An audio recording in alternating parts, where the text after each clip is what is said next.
Sure well, सडाव agreed. हाँ, सडाव agree कर लेते कि हाँ तुम अब ठीक हो। ही लोअर्ड हिज वॉइस, वो अपनी आवाज थोड़ी सी धीमी करके बोलते हैं कि वो उसको बोलते हैं थोड़ी सी आवाज धीरे करके कि तुम अब इतने ठीक हो चुके हो कि मैं सोच रहा हूँ अगर मैं अपनी बोट शोर पर रख दूं आज रात, उसमें कुछ खाना और थोड़े बहुत एक्स्ट्रा कपड़े उसमें रख के अगर तुम्हारे लिए वहां छोड़ दूं, तो तुम इतने केपेबल तो अब हो गए हो, या फिर इतनी कंडीशन में तो तुम आ गए हो that you might be able to row to that little island not far from the coast. मतलब तुम यहाँ से बोट चला के अगर मैं उसमें खाना एक्स्ट्रा सामान रख दूं, तो इतने केपेबल तो तुम अब हो गए हो कि तुम यहाँ से उस बोट को रो करके, मतलब उस बोट को चला करके कोस्ट से, जो कोस्टल एरिया है उससे थोड़ा सा दूर पे वो जो छोटा सा आइलैंड है वहां तक जा सकते हो। रिमेम्बर हम लोगों ने स्टार्टिंग में पढ़ा था कि सडाओ उनके फादर के साथ बीच पे जब मस्ती करते थे तो उन दूर के आइलैंड्स को देखकर क्वेश्चंस पूछा करते थे। तो सडाओ उस एनिमी को यही बोलते हैं कि अब तुम इतने लायक तो हो गए हो, इतने ठीक तो हो गए हो कि ये सारा सामान रख के अगर मैं शोर पर, मतलब किनारे पर अपनी बोट रखूं, तो उस बोट को चलाकर वो छोटे से आइलैंड तक तो पहुंच सकते हो। ज्यादा दूर नहीं है वो island. It is so near that the coast that it has not been worth fortifying. Fortify करना मतलब किलाबंदी कर देना। तो सडाव बोलते हैं कि वो जो आइलैंड है वो इतना ज्यादा पास है, इतना ज्यादा दूर भी नहीं है, इतना पास है वो जापान के कि उसको उसकी किलाबंदी करने के बारे में जापान के किसी अथॉरिटी ने सोचा ही नहीं। किलाबंदी कर देना मतलब वहां पर भी अपनी सेना तैनात कर देना कि उधर से कोई अटैक ना कर दे। वॉर का टाइम चल रहा था, सब जगह से प्रोटेक्शन चाहिए थी। जैसे अभी हम देख रहे, टचवुड अभी वॉर का टाइम है नहीं और वॉर का टाइम आए भी ना, लेकिन अगर आप थोड़े से भी अपडेटेड हैं, आप थोड़ी सी भी न्यूज चैनल देखते हैं, तो अभी आप थोड़ा सा भी अगर पढ़ेंगे तो आपको पता चलेगा कि south east China, south east sea में या फिर इंडियन ओशन में अलग अलग जगहों पर आसपास जो है वो चाइना के आसपास अलग अलग कंट्रीज ने अपनी सेना तैनात कर रखी है। मेड भी इंडिया, मेड भी अमेरिका, मेड भी जापान, एनीथिंग, क्योंकि उन्हें डर है कि चाइना कुछ ना कुछ गड़बड़ करेगा। तो वैसे ही वो फोर्टिफाई करना होता है। तो सडाओ बोलते हैं कि वो इतनी पास में है कि उसको फोर्टिफाई करने की भी जरूरत नहीं पड़ी। मतलब वहां पर अभी कोई आर्मी या फिर ऐसा कुछ भी नहीं है, वहां पर कोई नहीं रहता है क्योंकि वो स्टॉर्म में सबमर्ज हो जाता है। वहां पर कोई नहीं रहता है क्योंकि जब भी तूफान आता है तो वो तूफान में या फिर ऐसे किसी स्थिति में पूरी तरह से डूब जाता है, इसीलिए वहां कोई रहता भी नहीं है। अभी वो तूफान वाली स्थिति भी नहीं है तो वो पूरा खाली पड़ा है। But this is not the season of storm, ये स्टॉर्म का सीजन नहीं है तो वो पूरा खाली पड़ा है। तुम वहां रह सकते हो तब तक जब तक कि तुम एक कोरियन फिश ना देख लो। कोरियन फिशिंग बोट जब तक वहां पर नहीं आ जाती तब तक तुम वहां पर रह सकते हो। कोरिया थोड़ा सा पास पड़ता था, तो कोरियन फिशिंग बोट्स जो हैं वो कोरिया के फिशरमैन की जो बोट्स हैं वो उस आइलैंड से होकर निकलती थी। तो वो कहते हैं कि वो बहुत पास से गुजरती हैं आइलैंड के, क्योंकि वहां पर पानी जो है वो बहुत डीप है। डीप मतलब बहुत गहरा पानी है, तो गहरे पानी में उन्हें बहुत सारी मछलियां मिलती हैं। तो कोरिया के मछुआरे अपनी बोट्स लेके उधर से बहुत पास से निकलते हैं। तो अब यहाँ क्या कर रहा है सडाओ? सडाओ उस आदमी को बचा रहा है, वो उसको बचाने की कोशिश कर रहा है और वो बताता है कि तुम जब तक कोरियन फिशिंग बोट आएंगी तब तक तुम उस आइलैंड पे रहना, और एक बार कोरियन फिशिंग बोट्स आई तुम उन बोट से सहारा लेके, हेल्प लेके वहां से निकल जाना। अब इतना तो क्लियरली नहीं बोल सकता ना वो, तो वो घुमा फिरा के उस बात को समझाने की कोशिश कर रहा था। अब एक फ्लो में सडाओ पूरा बोल के निकल गए और वो आदमी उन्हें घूरता रह गया। स्लोली कॉम्प्रिहेंडिंग, कॉम्प्रिहेंड करना मतलब समझना। कॉम्प्रिहेंसिव पैसेजेस आते हैं, आप उसको पढ़ के समझते। कॉम्प्रिहेंड करना समझना, उन बात का मतलब निकालना।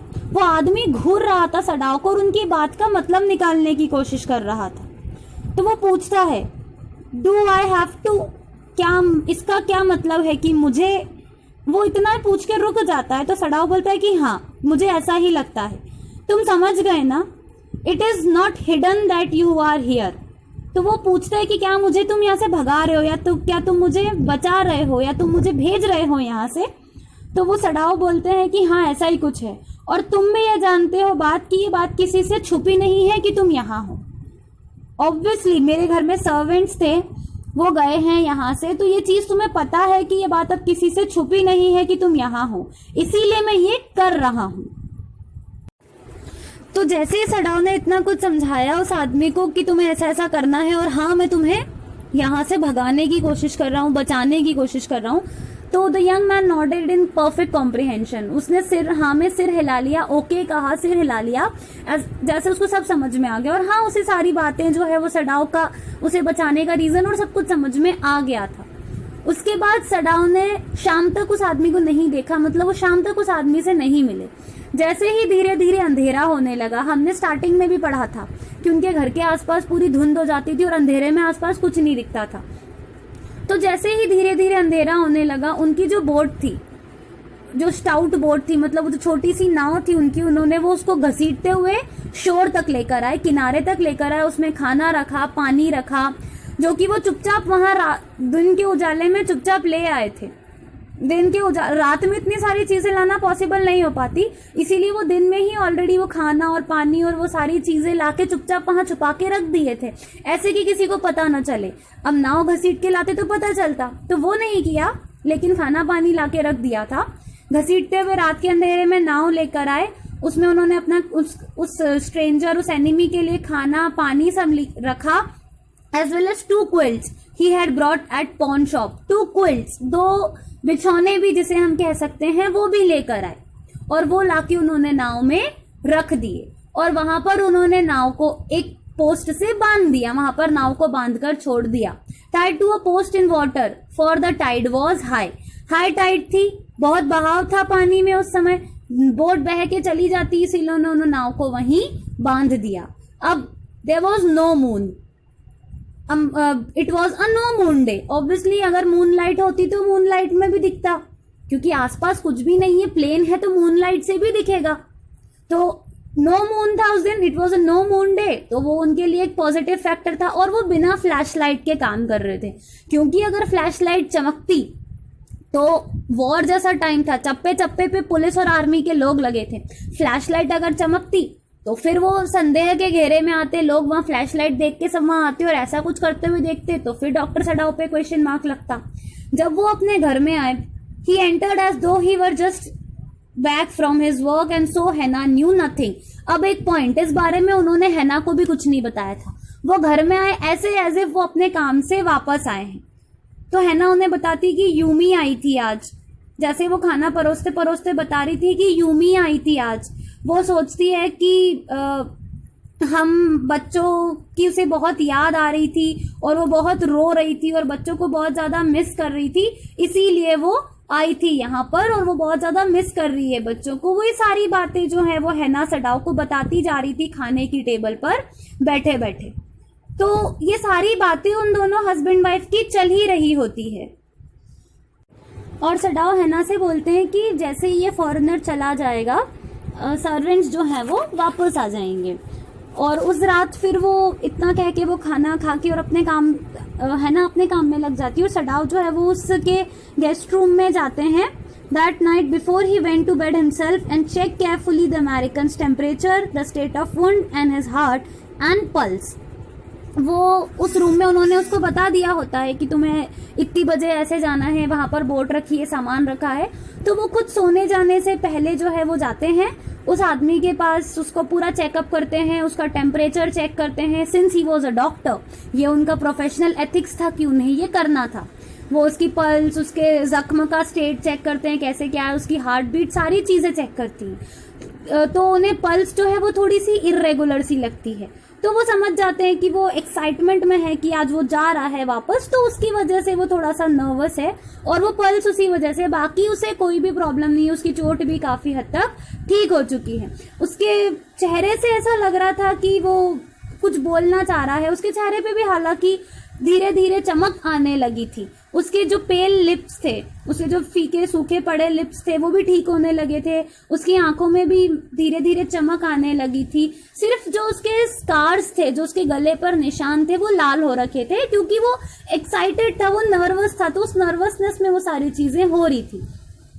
तो वो सडाव को बोलता है, टॉम, या फिर वो एनिमी जो है वो सडाव को बोलता है कि मुझे ऐसा लग रहा है कि तुम मेरी जान बचा रहे हो। सडाव को वो बताता है कि मुझे लग रहा है तुम मेरी जान बचा रहे हो। तो सडाव बोलते हैं ऐसा कुछ भी नहीं है, लेकिन अब तुम्हें यहाँ का और ज्यादा दिनों तक रखना मेरे लिए बहुत ज्यादा इनकन्वीनियंट हो रहा है, तुम्हें यहाँ ज्यादा दिन तक रखना मेरे लिए बहुत ज्यादा तकलीफ वाला हो रहा है, मैं अब इससे ज्यादा तुम्हें यहाँ नहीं रख सकता, सिर्फ इसीलिए मैं ये सब कर रहा हूँ। तुम ये बिल्कुल गलती से भी सोचने की कोशिश मत करना कि मैं तुम्हारी जान बचा रहा हूँ। और इतना बोलकर सडाव जो है वो चुप हो जाते हैं।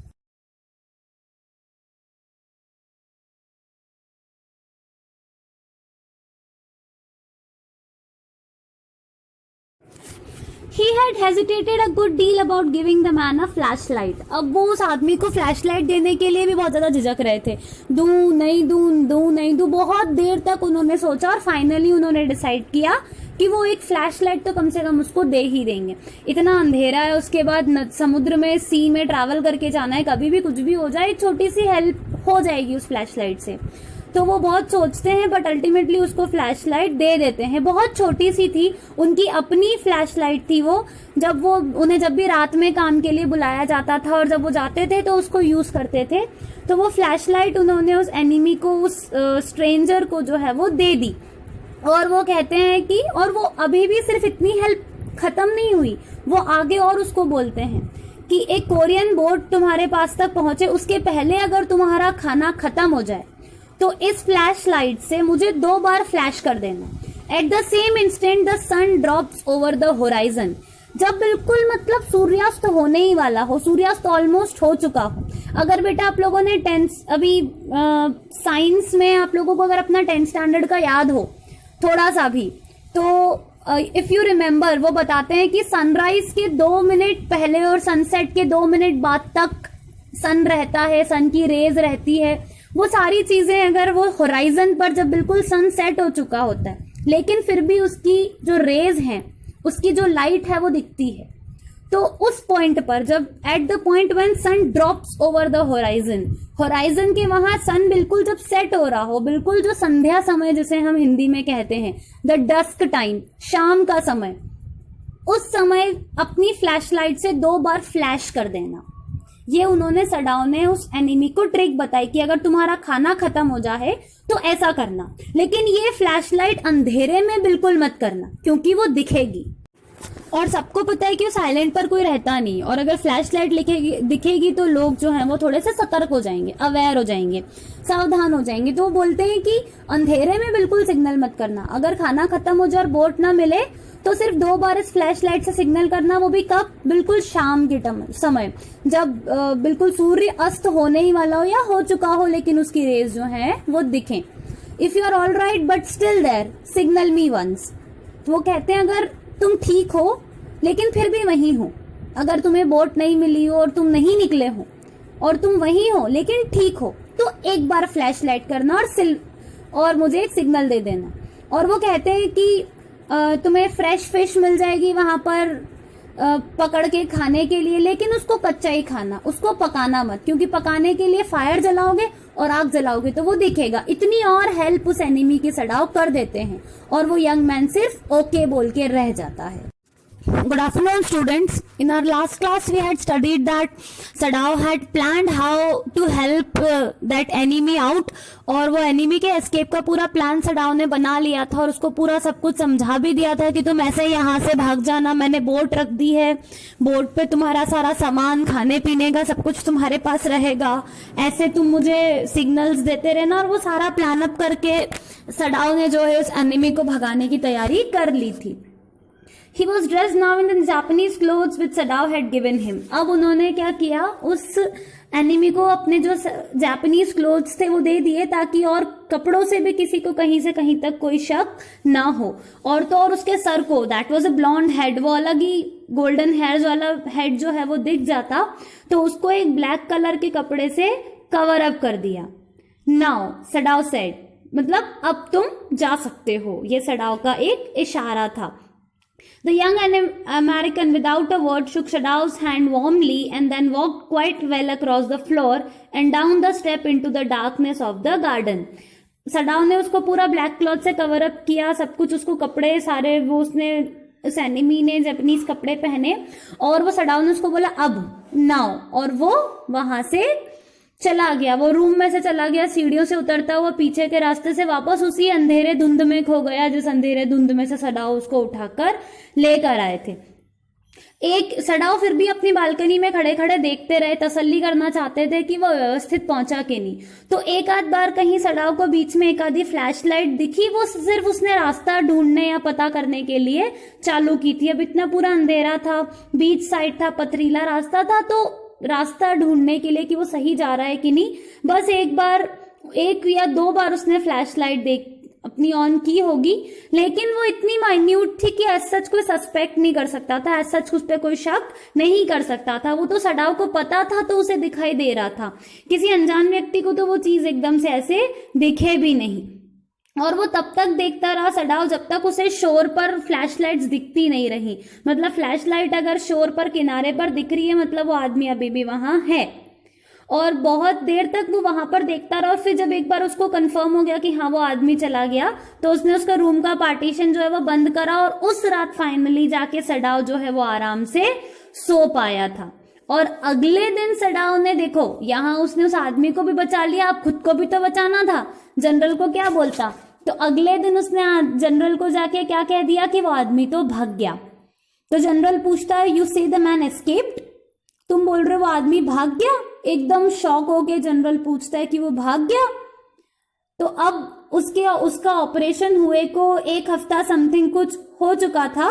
ही had been operated upon a week before an emergency operation to which Sadao had been called in the night. For 12 hours, Sadao had not been sure the general would live. The gall bladder was much involved. अब देखो यहाँ क्या हुआ कि जब वो Sadao जो है वो जनरल से बात करके आया था, उस वक्त जनरल को कुछ तकलीफ जो है वो बहुत ज्यादा ही बढ़ गई थी, और सडाओ को जनरल का एक इमीडिएट ऑपरेशन करना पड़ा था। और उस इमीडिएट ऑपरेशन में जनरल के बचने के चांसेस बहुत कम थे। 12 घंटे तक तो सडाओ भी खुद कंफर्म नहीं था कि जनरल बच पाएंगे कि नहीं। उनके गॉल ब्लैडर पे बहुत ज्यादा अफेक्ट हुआ था, तो इस वजह से सडाओ को भी कंफर्म नहीं था। लेकिन उस ऑपरेशन को हुए 1 हफ्ता अब हो चुका था। अब ये चीज हमें पहले नहीं बताई गई, अब ये चीज बताने में आ रही है, क्योंकि अब पता चलेगा कि रीजन क्या था जिस वजह से जनरल जो है वो जो उन्होंने कहा था वो फुलफिल नहीं कर पाए। अब उन्हें उनका वो ऑपरेशन होना था, तो वो ऑपरेशन सडाओ ने किया, और उस इमरजेंसी ऑपरेशन को 1 हफ्ता बीत चुका था, 1 हफ्ता हो चुका था, और वो बहुत ही ज्यादा सीरियस टाइप का ऑपरेशन जो था वो। तो ऑपरेशन होने के 1 हफ्ते बाद आराम से फिर सडाओ ने आके जनरल को बताया कि वो आदमी तो भाग गया। Then the old man had begun to breathe deeply again and to demand food. Sadao had not been able to ask about the assassins. अब वो इतनी ज्यादा सीरियस कंडीशन होने लगी थी सडाओ जनरल की कि सडाओ ने वो किलर्स के बारे में पूछना उस समय तक सही नहीं समझा। अब जब वो किलर्स नहीं आए थे और फाइनली सडाओ अपना प्लान एग्जीक्यूट कर चुका था, तो अब जाके उसने जनरल को क्या बोल दिया कि वो आदमी तो भाग गया। और सर्वेंट्स को भी ये पता चल चुकी, और वो वापस पलट के नहीं आया। धीरे धीरे सर्वेंट्स को भी पता चल गई थी कि वो आदमी अब घर में नहीं है, तो वो सर्वेंट्स भी वापस आ गए थे। यूमी ने पूरा रूम, जो गेस्ट रूम था, वो अच्छे से साफ किया, उसमें बर्निंग सल्फर छिड़का, बर्निंग सल्फर की स्मेल से उसको पूरा ठीक किया। वो जो मतलब वो एक सुपरस्टिशियस बिलीफ था कि ये अशुद्ध हो गया है कमरा, तो इसको शुद्ध करना है। बोले उस व्हाइट मैन की स्मेल तक इस घर में नहीं रहनी चाहिए। सब कुछ जो है वो वापस बैक टू नॉर्मल होने लगा था, और किसी ने कुछ भी नहीं कहा। Only the gardener was cross because he had got behind with his क्राइसेंथेमम्स।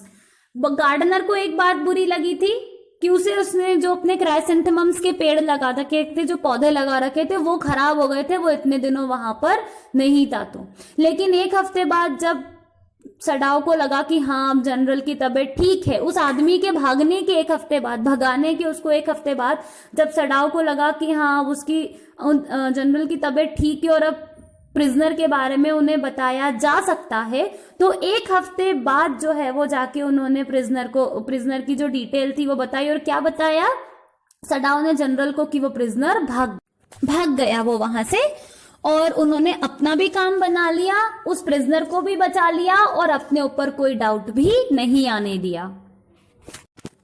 उस प्रिजनर के जिस दिन उन्होंने भगाया था उसी रात को जनरल का एक इमरजेंसी ऑपरेशन होना था, तो सडाओ ने वो किया और 1 हफ्ते बाद जाके उन्होंने जनरल को बताया कि वो प्रिजनर भाग गया है।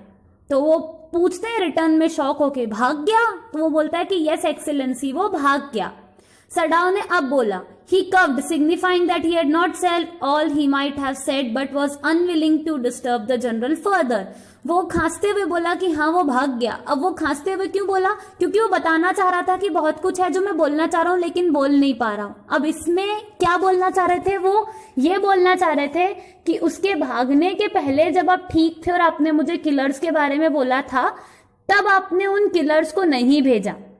तो यहां गलती जनरल की थी। जनरल का ऑपरेशन तो उस दिन हुआ जिस रात उस प्रिजनर को भगाया, उसके पहले तो वो ठीक थे। वो भूल गए अपनी बात को, वो उनके दिमाग से निकल गया कि उन्हें किलर्स भेजने थे उस प्रिजनर को मारने के लिए। तो अब यहां सडाओ को एक अपर हैंड मिल गया था, सडाओ को एक स्ट्रॉन्ग पॉइंट मिल गया था कि मैंने अपना काम कर दिया था, आपको सब कुछ बता के आप भूल गए, वो आपकी गलती है। तो सडाओ ने ये बोला तो नहीं, लेकिन उनकी बातों में उन्होंने ये जता दिया था। That prisoner, he said with some energy, did I not promise you I would kill him for you? अब सडाओ को जब जनरल को सडाओ ने सब कुछ बता दिया तो जनरल थोड़ा सा वापस से याददाश्त वापस लेने जैसे एकदम अपनी आंखें खोल के पूछते हैं, अच्छा वो प्रिजनर, मैंने ही कहा था ना तुमको कि मैं कुछ किलर्स भेज के उसको मरवा दूंगा। मतलब जनरल को याद भी नहीं थी, सडाओ ने तो बता दिया था जनरल को, लेकिन वो अपनी ही बीमारी में इतना लग गए कि उन्हें ये चीज याद तक नहीं रही। तो वो सडाओ को बोलते हैं, अच्छा मैंने तुमको बोला था ना। वो थोड़ी सी एनर्जी गेन करते हैं, उठते हैं और फिर बोलते हैं, मैंने शायद तुमको प्रॉमिस किया था कि मैं उसको मरवा दूंगा, मैं उसको किलर्स के थ्रू मरवा दूंगा। तो सडाओ बड़ा सीधे से बोलता है कि हाँ एक्सेलेंसी आपने बोला था। तो वो एकदम से जनरल जो है वो एक अमेजिंग सी शॉकिंग सी स्टेट में बोलता है कि हाँ अब देखो तुम मेरी स्थिति देख रहे हो ना कि I was also suffering a good deal, मैं खुद इतना सफर कर रहा था और सच बताऊं तो सच तो ये है कि मुझे अपने अलावा और कुछ सूझ ही नहीं रहा था, इसीलिए मैं भूल गया। अब यहाँ जनरल एडमिट करता है कि वो भूल गया कि उसने सडाओ को बोला था कि वो उस प्रिजनर को मरवा देगा और उसके घर से निकलवा देगा। बोले मैं भूल गया, मैंने तुम्हें क्या प्रॉमिस किया था। तो यहाँ गलती में सडाओ नहीं है, जनरल है। तो यहाँ अब सडाओ के पास स्ट्रॉन्ग होल्ड है। अगर आगे कभी बात ये उठती भी है और उनके ऊपर कोई बात आती भी है तो वो तो बोल देंगे कि मैंने जनरल को बता दिया था, ये भूल गए, इनकी गलती। तो सडाओ फिर भी ये चीज बताते नहीं है जनरल को, बस वो अपनी बातों से समझा देते हैं। तो सडाओ बोलते हैं हाँ मुझे भी ऐसा ही कुछ लगा था।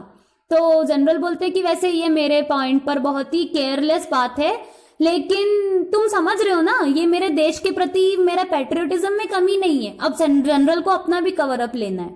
तो वो सडाओ को बोलते हैं हाँ माना मेरे से गलती हो गई, लेकिन तुम समझ रहे हो ना ये मेरी देशभक्ति में कमी नहीं थी, ये ऐसा नहीं था कि it was my dereliction of duty. Dereliction of duty मतलब मैं अपनी ड्यूटी से हट गया या फिर मैं सेल्फ सेंटर्ड हो गया या फिर मैं सेल्फिश हो गया। अब वो अपना सफाई दे रहा था ऑल इन ऑल कि मैं सेल्फिश नहीं हो गया था, लेकिन बस ये था कि मेरी जो तबीयत थी ना उस वजह से मैं भूल गया।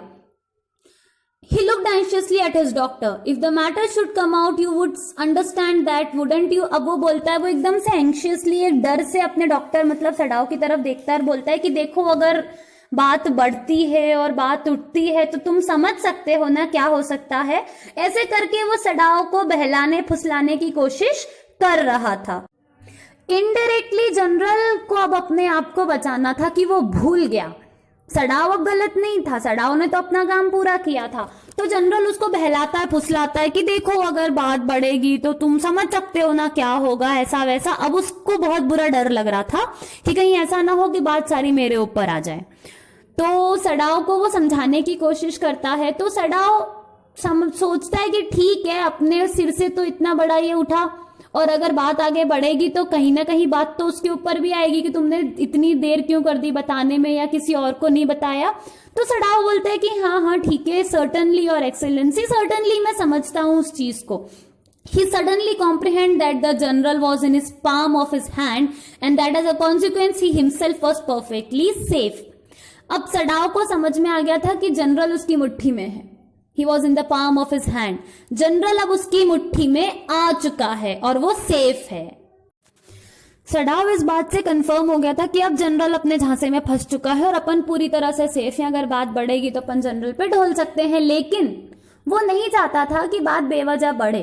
तो जब जनरल उसको घुमा फिरा के समझाते हैं, ऑल इन ऑल उसको ये बोलते हैं कि तुम अपना मुंह मत खोलना, तो वो धीरे से उसको एक कॉन्फिडेंस देता है कि I can swear to your loyalty excellency, मतलब मैं आपकी लॉयल्टी की कसम खाता हूं, मतलब मुझे पता है कि आपने जो है वो कुछ भी जानबूझ के नहीं किया होगा, डोंट वरी मैं आपको समझ रहा हूं करके वो उसको समझा देता है कि चिंता मत करो, मैं अपना मुंह नहीं खोलूंगा।